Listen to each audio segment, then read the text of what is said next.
분들한테는 결 느낌을 할 수가 있겠죠. 오히려 면을 해드리면 자기 쉐입 잡혔다고 싫어하는 분들도 있어요. 그래서 상담을 충분히 하는 게 가장 중요해요. 그래서 여러분들이 이제 모델을 모시고 오시면 그 상담부터 진행을 먼저 할 건데, 손님이 원하는 거, 그 다음에 내가 이 눈썹에 뭘 하고 싶다고 무조건 내 맘대로 하면 안 돼요. 고객님의 니즈가 제일 중요해요. 아무리 자연스러운 걸 내가 추구해도 손님이 자기는 자연스러움의 이 기준이 개인 차이가 너무 크잖아요. 우리 또 연령대가 좀 있는 고객님들 같은 경우는 좀 뭔가 쨍하고 좀 안 그리고 색깔이 좀 딱 있어야 좋아하신단 말이에요. 그런 분들한테 진짜 티 안 나게 내가 엠보기법으로 몇 가닥 그려줬어. 눈썹 했다고 생각할까요? 아니요. 다시 컴플레인 오죠. 그래서 고객님과의 충분한 사전 이 커뮤니케이션을 통해서 고객님이 어떤 느낌을 원하는지를 일단은 파악을 해야 되고, 그래서 저희는 이제 초보 원장님들이니까 고객님이 무슨 어떤 스타일을 원하는지 사진이나 이런 것들 보신 거 있으면 보여달라고 하세요. 그러면 손님들이 눈썹을 하기 전에 100% 연예인들 사진이나 인스타나 핸드폰에서 다니는 눈썹을 몇 개 정도, 한 두세 개 정도는 캡처를 해놓고 계셔요. 혹은 저희 저희는 이제 저희 그게 있으니까, 포트폴리오가 있으니까 저희 사진을 가져온다든지 이렇게 해서 돌아다닌단 말이죠. 그런 사진을 캡처해서 오시면 그 사진을 보여주실 거예요. 그럼 이 손님이 뭔가 그린 듯한 딱 느낌을 가져왔다 그러면 그라데이션이 100% 들어가줘야 되고, 정말 눈썹 한 올 한 올만 가져왔다 그러면 거기에 기준으로 해서 상담이 들어가야 되겠죠. 그리고 그런 모양을 사진을 가져왔을 때 쉐입도 볼 수가 있어요. 어떤 손님은 자기한테 안 어울리는데 일자 눈썹만 다 포트폴리오를 가져오는 분이 있고, 어떤 분들은 또 아치 형태 있거든요. 그러면 이 손님한테 일자가 안 어울리면 고객님 이 눈썹 또 예쁜 애들만 가져와, 막 김태희 막 이런 애들 사진 가져와가지고 막 눈썹 그렇게 해달라고 하는데, 진짜 이렇게 처진 할아버지가 나이 연령대 진짜 높으신데 막 차은우 사진 가져오고 막 이래요. 진짜. 예. 진짜 있어요. 그런 분들이 되게 많아요. 예, 자기 차은우 고객님 이제 어쩌고저쩌고 이렇게 설명을 해서 왜 이 눈썹이 안 맞는지, 그리고 골격이나 이런 것들을 잘 봐서 최대한, 근데 너가 이 눈썹이 안 된다 하면 고객님 실망하니까 최대한 노력해 보겠다, 이렇게 해서 상담을 해주시면 돼요. 그래서 제가 지금 설명한 거, 선을 해야 될지 면을 해야 될지 콤보를 해야 될지, 그리고 왜 그럼 선을 할 수가 없는지 피부 타입을 먼저 결정을 하고, 그 다음에 잔흔을 보고 결정을 해서 마지막 고객님의 니즈, 고객님이 뭘 원하는지 세 가지 정도를 기본으로 파악을 한 다음에 어떤 시술을 할지, 그래야 결과물이 고객님도 저도 만족스러운 결과물이 나온다. 그렇게 일단 우리가 이제 데모 시연을 다음 주에 제가 데모 시연을 할 거고, 시연을 보면서 또 제가 지금 풀어드린 부분을 하나하나 상담하는 것까지 보여드릴 거거든요. 다음 주에 잘 보시고 이제 다음 달부터는 모델을 한번 이제 준비를 하셔야 될 거예요. 이제 거의 우리가 그래서 주변에 어떤 분을 모시고 올지. 처음에는 괜찮아요. 저희가 다 있으니까. 저랑 소리쌤이 뒤에서 다 쳐주에 다 커버해드리기 때문에. 근데 되게 잘해요. 선생님도, 우리 선생님도 진짜 되게 수강생분들 다 첫 데모인데도 진짜 망친 눈썹 다 복구해놔요. 되게 신기하게. 네, 일단 그렇습니다. 머신 테크닉 같은 경우는 절대로 각도가 틀어져서는 안 돼요. 90도 각도 유지를 해주셔야 되고, 제가 지금 총정리해 드리는 거예요. 각도를, 그래서 90도 거기다가 메모해 놓으면 되겠죠. 90도. 그리고 깊이 어느 정도 찌르느냐예요. 니들이 거기 공란의 니들이 피부에 가볍게 닿는 느낌. 그래서 우리가 고무판에도 닿자마자 터치하면서 계속 색소를 레이어링 하잖아요. 마찬가지로 니들이 피부에 닿으면 찌르는 게 아니에요. 닿으면 바로 그 위에서. 근데 가끔 이제 겁이 나다 보니까 초보 때 못 닿아. 안 나왔는데 자기는 이제 색소가 피부에 묻으니까 이제 한 것처럼 보이고 이제 위에다 그냥 색소만 얹어서 보내요. 탈각돼서 왔는데 아무것도 안 남았어. 그러면 니들이 피부에 안 닿은 거죠. 그래서 그 피부에 닿는 느낌, 시연하면서 제가 설명을 또 해드리긴 할 거지만, 그래서 고무판에 터치감을 본인이 니들 끝이 고무판에 닿았을 때 터치감을 익히는 거 되게 중요해요. 그래서 머신 연습도 계속 꾸준히 열심히 해주셔야 돼요. 실제로 우리가 이제 보시면 엠보 기법보다 머신 기법 해드릴 분이 주변에 더 많아요. 왜냐하면 눈썹 안 한 사람이 거의 없거든요. 안 한 사람이 거의 없고 다 잔흔이 있어요. 잔흔이 생각보다 진해. 그리고 요즘 피부가 이 환경도 이렇고 굉장히 덥고 습하잖아요, 우리나라가. 그러다 보니까 이런 건성 피부보다는 정말 지복합성, 수분 부족 지성 피부들이 제일 많거든요. 그래서 여기 T존 부위에는 거의 다 지성으로 바뀌고 있어요, 피부가. 우리나라 기후나 이런 것들 때문에. 그래서 생각보다 엠보보다는 머신 기법을 해드릴 사람들이 아마 여기 계신 분들도 연령대가 모델들이 아마 애기들이보다는 연령대가 좀 있는 분들이 다 오실 거란 말이죠. 그럼 자는이 없는 사람들이 없어요. 그래서 머신 기법을 조금 더 연습하는데 신경을 좀 써주세요. 이따가 난 눈썹 문신 짱구 눈썹 싫어요 이래서 엠보로 갔었어요. 결 눈썹. 제가 우리나라에서 최초로 이 결 눈썹 했다 그랬잖아요. 그래서 반영구가 시장이 확 붐이 일어났어요. 왜냐하면 눈썹 했는데 이렇게 자연스럽다고? 결만 넣으니까 이제 데모할 때 보면 제가 엠보를 하면 진짜 자연스럽거든요.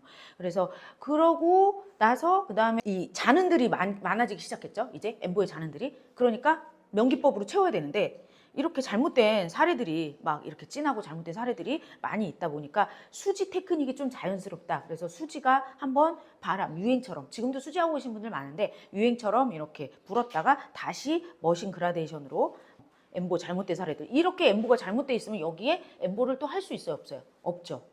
없겠죠. 그러니까 이거를 덮으려고 명기법이 다시 지금 부활을 한 거예요. 요즘은 또 이렇게 심각하게, 이건 좀 예전 사진들이어서 이렇게 심각하게 엠보를 해놓은 사람들이 생각보다 그래도 있더라고요. 예, 있어요. 진짜 이렇게 잘못돼서 오는 사람들은 너무 많아요. 예. 근데 여기다가 결을 넣을 수가 없죠. 끝에 이 밑에 회색깔의 저런 눈썹은 사실은 레이저 한두 번 해도 소용이 없어요.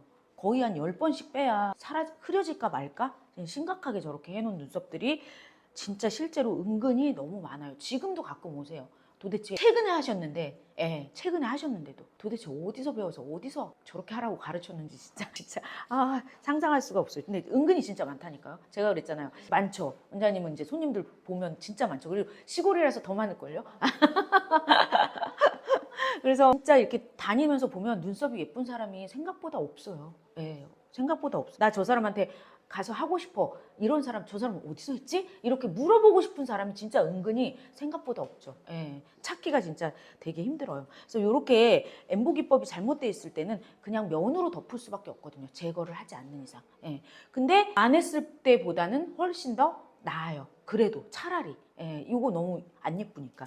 그래서 명기법을 우리가 이렇게 자연스럽게 머신 기법으로 그라데이션 느낌으로 이렇게 보슬보슬하게 덮어줘야 되는데 이게 사실 생각보다 쉬운 것 같으면서도 조금 어려워요. 근데 뭐 다 할 수 있습니다. 네, 이거는 이제 제가 한 머신 그라데이션 기법이에요. 그래서 앞쪽은 이렇게 시술한 걸 보면 약간 아래쪽은 살짝 라인이 조금 잡히고 위쪽이랑 앞쪽은 좀 여리여리하게 풀어주는 느낌. 이거는 이제 고객님의 기호에 따라서 제가 추구하는 추구미는 요건데 손님들이 이제 연령대가 높으신 분들은 이제 요렇게 해드리잖아요. 그럼 위에 진하게, 앞에 진하게 이렇게 닫아달라고 하죠. 쉐입을 딱 떨어지게 닫아달라고 하면 뭐 그거는 이제 맞춰서 또 해드려야죠. 그래서 저도 사실 뭐 이분 같은 경우에 이렇게 하고 사진 찍고 그 다음에 위에 진하게 해달라 그래서 다시 조금 진하게 해서 보내고 그럼 이제 만족한다고 막 그러세요. 그러니까 고객님의 니즈도 그래서 중요한 거예요. 그럼 저는 이제 제 마음에는 안 들죠.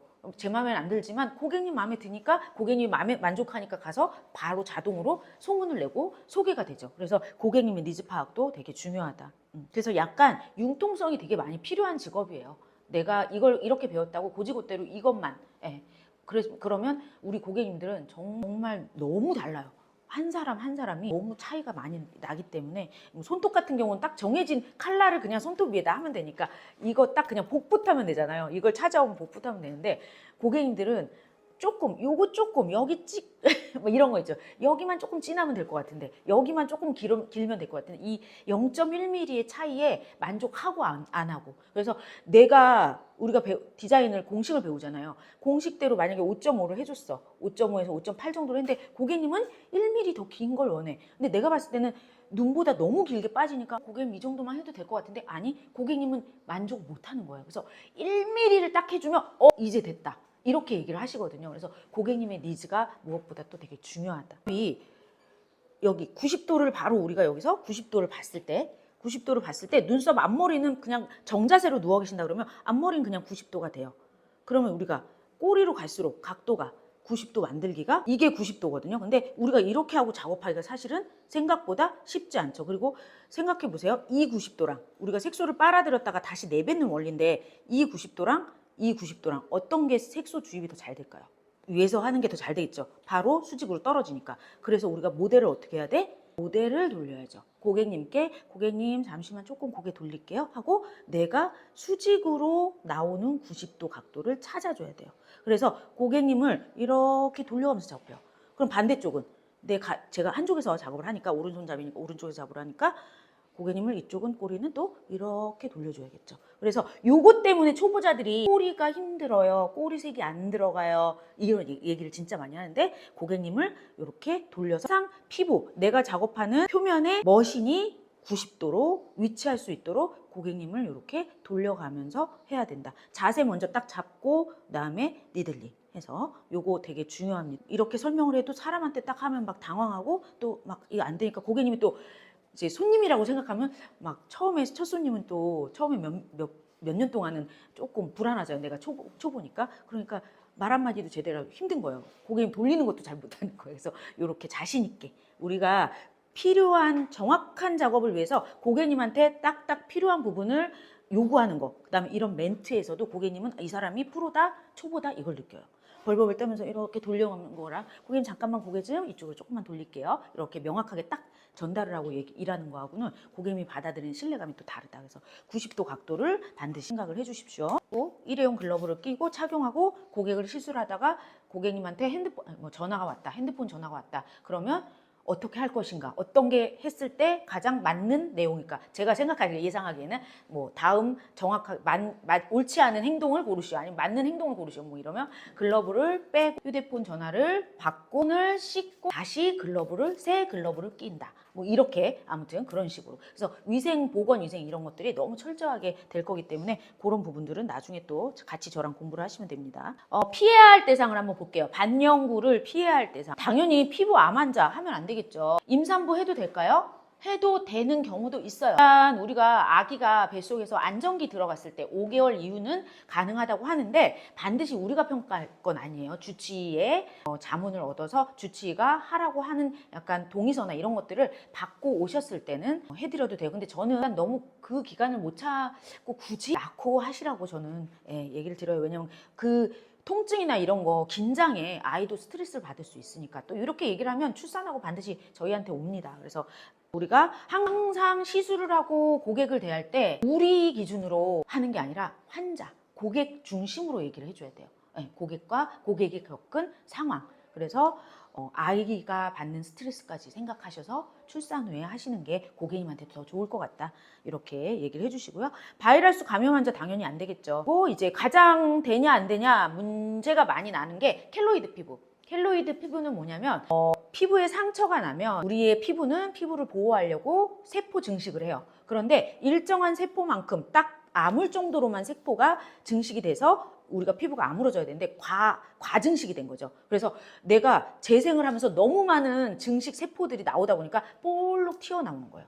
이게 켈로이드거든요. 근데 제왕절개한 수술하며 한 사람들이 대부분 조금 수술 자국이, 저도 제왕절개 2번을 했는데 이렇게 수술 자국이 살짝 올라와 있어요. 이걸 켈로이드라고 착각을 하는데 이거는 너무 많은 깊이 상처를 이렇게 하다 보니까 재상 과정에서 나오는 개인의 그런 성향이고, 이분이 진짜 켈로이드다, 제왕절개인데 그럼 엄청 많이 튀어나와 있고, 그럴 때 이제 그 병원에서 선생님들이 이제 얘기를 해주죠. 켈로이드가 아닌지. 그리고 제왕절개 말고 이런 데 목 뒤에, 그 다음에 팔뚝, 만약에 몸에 무슨 상처가 났는데 그게 치유가 되면서 이렇게 볼록 나왔다. 그런 게 켈로이드거든요. 근데 이제 지금까지 과학 근거로는 귀 앞으로는 발현이 안 된대요. 귀 앞으로는. 그래서 귀 뚫었을 때는 생길 수 있어요. 근데 귀 앞으로는 안 돼서 뭐 눈썹 문신, 아이라인, 입술 이런 거 할 때는 전혀 문제가 없다. 피부에 얼굴에 상처가 나도 이렇게 볼록 튀어나오기는 드물다. 켈로이드는 그래서 귀 앞으로. 그리고 우리가 하는 작업 자체가 이 켈로이드는 진피층까지 깊게 상처가 나면서 거기서 재생이 되면서 과증식이 되는 건데, 우리가 하는 건 어느 만큼 시술한다 그랬죠? 우리가 처음에 이론 때 표피 하부, 진피 상부 두께가 어느 정도라 그랬어요? A4 용지 다 잊어먹은 거예요? A4 용지 한 장 정도의 두께. 그 정도만 시술을 했을 때는 켈로이드나 이런 것들이 나타나기 어렵다. 그래서 켈로이드 피부도 상관이 없고요. 건선, 뭐 아토피 피부 사실은 안 되는 건 아닌데 결과가 안 좋아요. 아토피 너무 짝짝 갈라지는 약간 건성 피부잖아요. 그러다 보니까 색소가 잘 착색률이 조금 떨어지고 해놨을 때도 결과가 예쁘지 않아서 너무 심한 아토피는 사실은 피해주는 게 좋습니다. 그다음에 라식 쌍꺼풀 수술 후 6개월 이내 고객은 피해 주시는 게 좋겠죠. 그러면 보통 쌍꺼풀 수술 후에 보통 3개월 지나면 쌍꺼풀은 해도 돼요. 근데 라식도 3개월 정도면 괜찮은데 본인이 걱정이 되고 염려가 되면 하신 병원에다가 한번 문의를 해라. 주치의에 상담을 받고 오셔라. 이렇게 얘기를 해주세요. 자, 시술 후 고객 관리. 당연히 무리한 클렌징, 사우나, 찜질방, 헬스, 수영, 음주 안 되겠죠. 그리고 연고를 드립니다. 재생 연고. 피부를 낫게 하는 연고라기보다는 그냥 보습제예요. 비타민 보습제인데 우리가 피부에 스크래치를 내면서 색을 넣다 보니까 피부가 너무 건조하고 딱딱해지면 착색률이 떨어져요. 얘가 각질처럼 살짝 앉았다가 딱딱해졌다가 건조하면 어때요? 각질이 더 각화가 형상이 주변에 수분을 물고 딱딱해졌다가 많은 양의 각질이 더 축적이 됐다가 그 다음에 떨어지거든요. 그래서 각질이 생기는 걸 최대한 막아주기 위해서 우리가 연고를 발라주는 거예요. 건조해지지 않을 정도로만. 그래서 아주 소량만 발라요. 그래서 근질근질해요. 사실 하고 나면 한 2, 3일 동안. 근질근질합니다. 간질간질한데 긁거나 문지르는 거 피해주세요. 어떤 분은 이제 리터치 때 오셨는데 한쪽 다 탈각돼서 오셨어요. 꼬리 쪽이. 한쪽은 그래도 잘 남았어요. 그래서 자기가 이제 자다가 자기도 모르게 긁은 것 같다. 이런 표현 본인들도 아시는 거죠, 이제. 그래서 근질근질한 거, 그리고 문지르는 거, 긁는 거 피해 주시면 됩니다. 그래서 여기서 말하는 4, 5일 정도는 굉장히 조심해 줘야 되는 시기예요. 그럼 내가 하던 일상생활들, 사우나, 찜질방, 뭐 운동, 막 비벼서 막 씻는 거 언제부터 자유롭게? 일주일 후부터 편안하게 하시라고 안내해 드리면 돼요. 네. 눈썹 후 주의사항 요거 한번 볼게요. 이걸 알아야 우리가 손님한테 설명을 할 수가 있어요. 하고 난 당일 눈에 익지 않아서 조금 어색합니다. 눈썹 시술한 당일이요. 당연히 눈썹이 흐린 분들이 많이 오시겠죠. 갑자기 내 눈썹 매일매일 보다가 갑자기 눈썹이 진해졌어. 너무 어색해. 너무 어색해요. 그래서 그냥 그래도 뭐 며칠 지나면 흐려지겠지 하고서 이제 가십니다. 이제 이틀에서 4일째 이게 제일 중요해요. 망했다 이런 생각을 합니다. 다 100% 망했다는 생각을. 왜요? 내가 생각했던 컬러도 아니고 내가 양쪽 디자인도 달라. 왜냐하면 피부에서 우리가 하는 작업 자체가 피부에 스크래치를 내면서 색을 넣는 거라 그랬잖아요. 스크래치가 나면 피부에서 이제 내 피부를 보호하기 위해서 림프액이라든지 재생 물질들을 막 내보내요. 그럼 걔네들이 같이 다 딱지처럼 각질처럼 같이 부각이 되겠죠. 그럼 내가 어제 했는데 오늘은 한 30% 정도 더 진해져요. 더 진해지고 진해지면서 얘가 피부가 약간 수축을 하고 근육이 약간 경직이 되다 보니까 어제는 분명히 비대칭을 맞춰서 한 것 같은데 오늘 일어나서 보니까 완전 비대칭이네. 그리고 여기를 건드려 놨기 때문에 그 붓기가 눈 쪽으로 살짝 갑니다. 그러면 물론 개인에 따라서 차이는 있지만 눈이 살짝 부으면요 이 눈썹의 두께나 높이가 달라져요. 눈을 뜰 때. 그래서 눈 근육의 움직임, 눈썹 근육의 움직임으로 인해 이틀에서 4일까지는 반드시 어색하고 비대칭으로 보일 수 있습니다라는 걸 시술 날 공지를 해드려야 돼요. 안 그러면 매일 전화 와요. 다음날 바로 전화 와요. 언니 봤는데 오늘 거울 보니까 진짜 짝짝이고 너무 마음에 안 들어. 이거 지울 수 있어요? 이렇게 전화 와요 진짜. 그래서 눈썹 시술 받은 당일날 이 부분을 반드시 설명을 하세요. 요거를 프린트를 해서 손님한테 보여드리면서 쫙 밑줄 쳐가면서 설명을 하세요. 예, 그래야지 처음에. 그러고 나면 이제 2, 3일째. 그래서 저희도 전화가 오면 고객님 지금 가장 어색하고 진하실 때예요. 만약에 이런 안내가 안 된 분이라면 진하실 때라서 100% 그렇게 보이실 수 있고 만약에 일주일 열흘 후에도 지금과 같은 느낌이시면 전화 주세요. 그럼 제가 100% 지워드릴 수도 있다. 이렇게 안심을 시키죠. 그러면 일주일 후에 전화 올까요? 안 와요. 왜냐? 이제 5일에서 7일째 보세요. 색이 빠집니다. 흐려집니다. 막 이러면서 딱지가 있는 곳도 있고 이거는 이제 개인에 따라서 차이가 있어요. 그래서 일주일 정도가 되면 떨어지는 분들도 있고 딱지가 살짝 있는 분들도 있어요. 물론 옆에 보세요. 8일째에서 10일째. 뭐야? 색이 다 빠졌네. 일주일 있다가 색 다 빠졌다고 전화 오시는 분들도 가끔 계세요. 왜냐면 시술 깊이가 처음에 진했죠. 처음에 진했다가 딱지처럼 또 앉아서 더 진했죠. 떨어져 나갔는데 뭔가 다 지워진 것 같아. 이런 느낌이 들어서 성질 급해서 전화 오시는 분들이 있는데 14일, 20일째 피부가 재생이 되면서 점점점 색이 다시 올라옵니다. 발색이 돼요. 조금 연해 보이는 곳도 있고 깔끔해 보이지 않은 곳도 있지만 리터치를 하면 좋아지겠지 하고 이제 리터치 때 방문을 하시죠. 이때 이제 색이 생각보다 너무 빨리 지워졌어요. 이렇게 얘기하시는 분들이 많아요. 그러니까 처음에 2, 4일째는 2일에서 4일째는 너무 생각보다 진하다. 그 다음에 8일에서 10일째 탈각되고 나서는 생각보다 너무 빠졌다. 이렇게 전화가 많이 오시거든요. 이런 부분들을 반드시 설명을 해야 돼요. 10일째 지나면서 14일에서 이제 피부가 재생되는 주기죠. 28일까지 피부가 턴오버 주기를 겪으면서 계속 재생을 하면서 밑에 안쪽에 있던 색깔이 점점 표피층으로 올라옵니다. 그러면 그 상태를 보고 비대칭 느낌이 날 수도 있고 어느 부분이 더 지워질 수도 있어요. 그거는 피부에 따라서 피부가 완전히 대칭 있게 재생을 하는 게 아니기 때문에 피부에 따라서 차이가 있는데 그런 부분들 때문에 우리는 뭘 해드려요? 리터치를 통해서 디자인 부분, 컬러 부분 다 수정 보완이 가능하니 걱정하지 마세요. 이렇게 반드시 주의사항을 미친 듯이 설명하고 보내야 돼요. 특히 초볼 때일수록. 그래야 내가 이 일을 계속 괜히 했나? 난 이 일이랑 안 맞나? 초볼 때 이제 그럽니다. 몇 번의 손님들이 이제 자기한테 막 컴플레인 하면 힘들다. 나 하던 일이나 해야겠다. 이런단 말이죠. 그래서 이 주의사항, 이 관리법 이런 것들을 고객님들한테 노티스를 반드시 하는 거 너무너무 중요해요. 이런 것들을 연습하셔야 돼요. 벽에다 보고 연습하세요. 여기다 뭐 화면에다가 누구 한 명 띄워놓고 연습하세요. 네, 이렇게 멘트하는 거 연습하세요. 그래서 내가 줄줄줄줄 손님한테 얘기를 할 수 있도록 연습을 하셔야 돼요. 왜냐면 내가 버벅대면 일단 고객이 더 불안하다 그랬잖아요. 그래서 항상 내가 이 멘트를 한 1000명한테는 해본 것처럼 연습을 하셔야 돼요. 네, 줄줄줄줄 나오게. 그 나중에 시킬 거예요. 오늘부터 가셔서 연습하십시오.